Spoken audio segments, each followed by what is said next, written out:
Hi friends, in this video we're going to learn about sampling theorem. So whenever we hear sampling theorem, we remember a formula. Fs is greater than or equal to 2Fm, which is called Nyquist rate. So we see how that formula has come and what is the importance of sampling theorem. Okay, so first of all, what is sampling? In general format, what we say is conversion of continuous time signal to discrete time signal is called sampling theorem. Before that, we'll see the basic differences between analog communication and digital communication, right? So, with a simple and very neat example. So,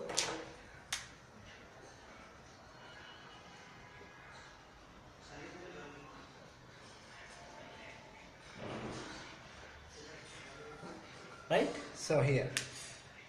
Now, if you look at these two sentences, where are you and where are you, right?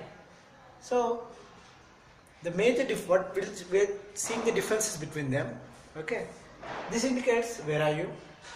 This also indicates where are you, right? Now, nowadays we use this type of sentences in WhatsApps and Facebook. So, even this denotes the same information. So, whether it is where are you, it's a 13-letter word. Whether it is where are you, it's a 3-letter word. It conveys the same information. Okay. Next, for typing where are you 13 letters and for typing where are you, which takes more time. This is 13-letter word, so this will take more time than this. Okay, which is sent fast. This is, as the typing speed is less for this, we'll send this very fast. So the information conveyed by both analog communication and digital communication are same, and digital communication is faster than analog communication. Next, coming to noise. So suppose consider ourselves students. If there are 3 students in a class and they are talking, and there are 13 students in the class and talking, who makes more noise? It's obviously 13 students in the class, they're talking, and 3 students in the class also they're talking, but the noise made by 30 students will be more than the 3 students, right? So whenever we type 30 letters and 3 letters, noise will be basically more in AC compared to DC. Next thing, efficiency. So as I said, both convey the same information, okay, but due to some skills or some reasons, this is more efficient than this, as noise is more for AC. Next thing, samples. Okay, suppose if I here if I remove this one, if I remove this one, what is happening here? Then the information which we want to send is incomplete, right? So this should be there for complete information to be processed.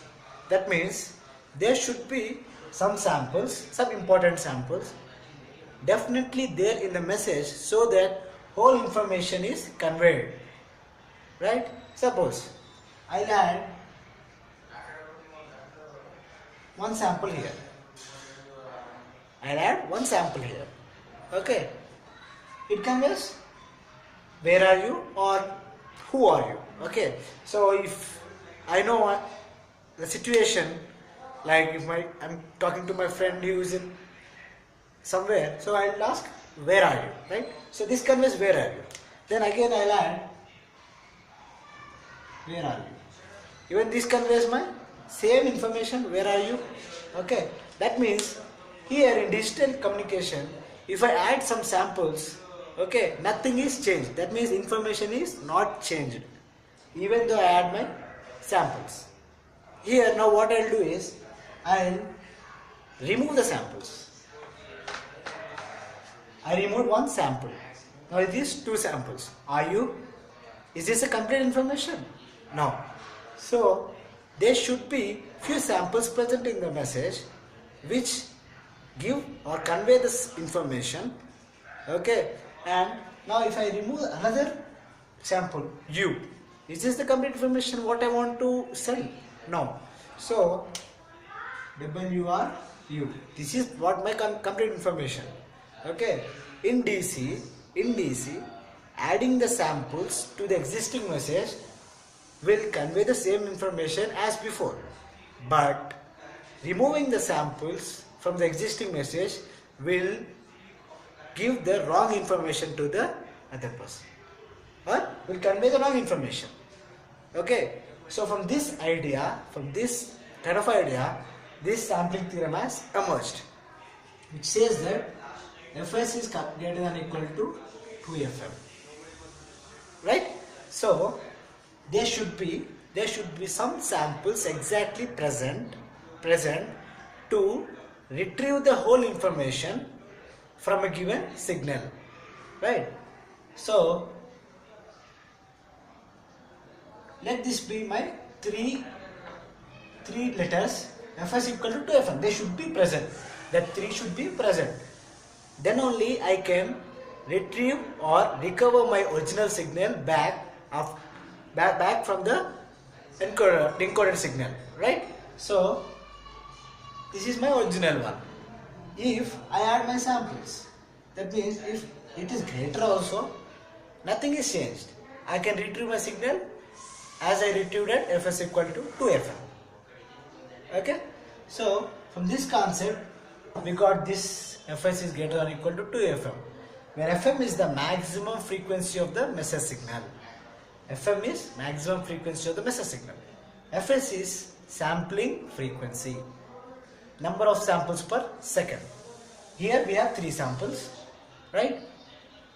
So we need 3 samples to retrieve back the original signal as value, right? So this is how sampling theorem has emerged. Now we'll see the mathematical analysis of sampling theorem. Okay. Now consider a continuous time signal. Continuous time signal, right?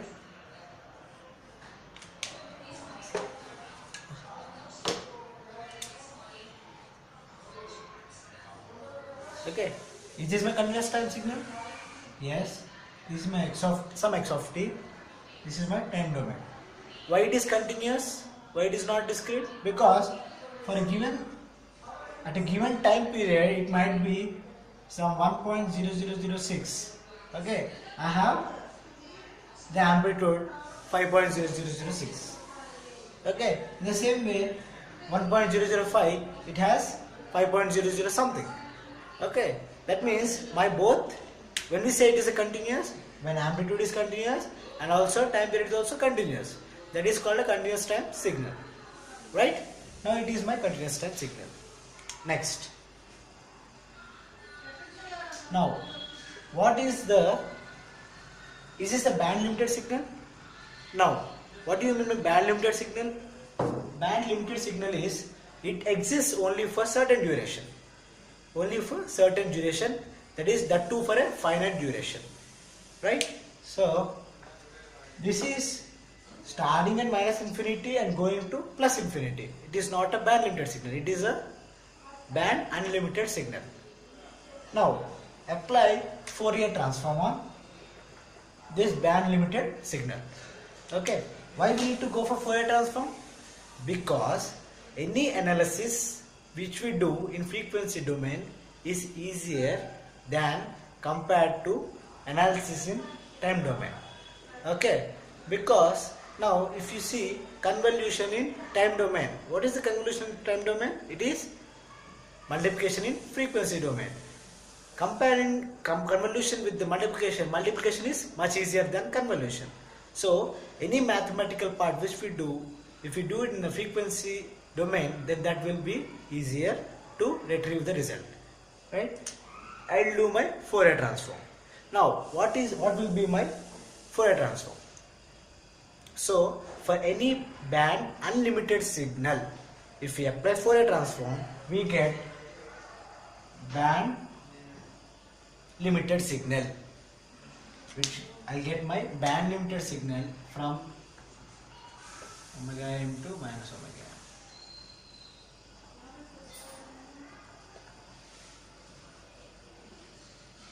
This is my omega. So, okay. So, how this band unlimited signal is converted to band limited signal? Now, we'll take an example. Okay, consider Fourier transform of rectangle signal. Consider Fourier transform of rectangle signal. Okay, so it is, what is the Fourier transform of rectangle signal? It is AT sinc function of omega by 2 pi. Okay, what is a rectangle signal?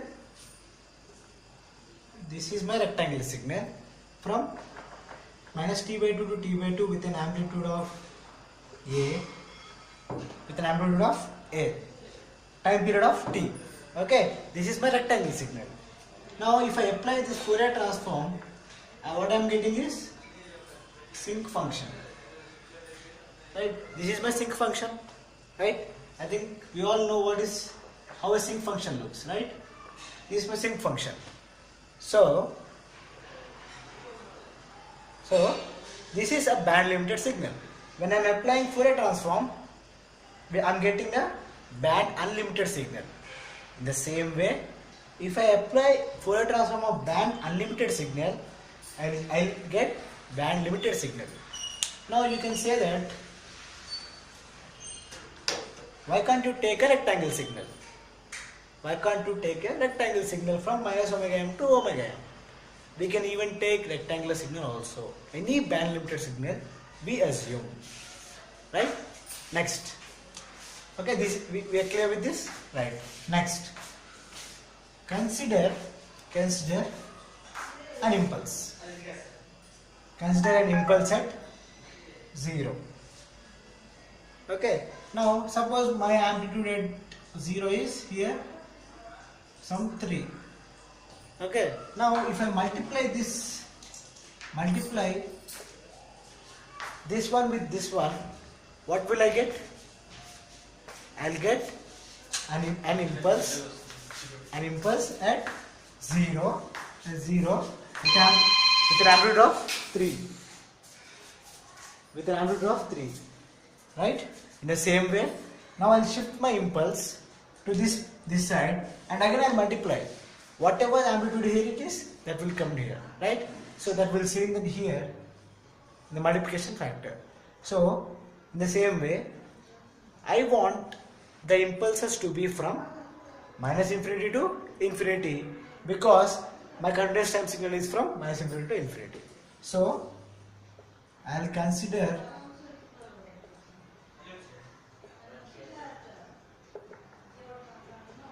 a train of pulses. What I'll do is, I'll consider a train of pulses and I'll give it a name of del t of t. Del t of t. This will be a 0, t, 2t, 3t, minus 2t. Right? The difference between each sample is, time difference is t. Okay?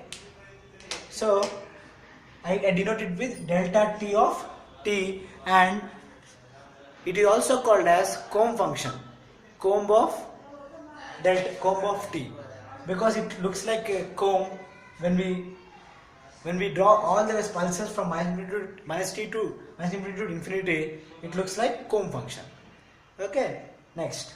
Now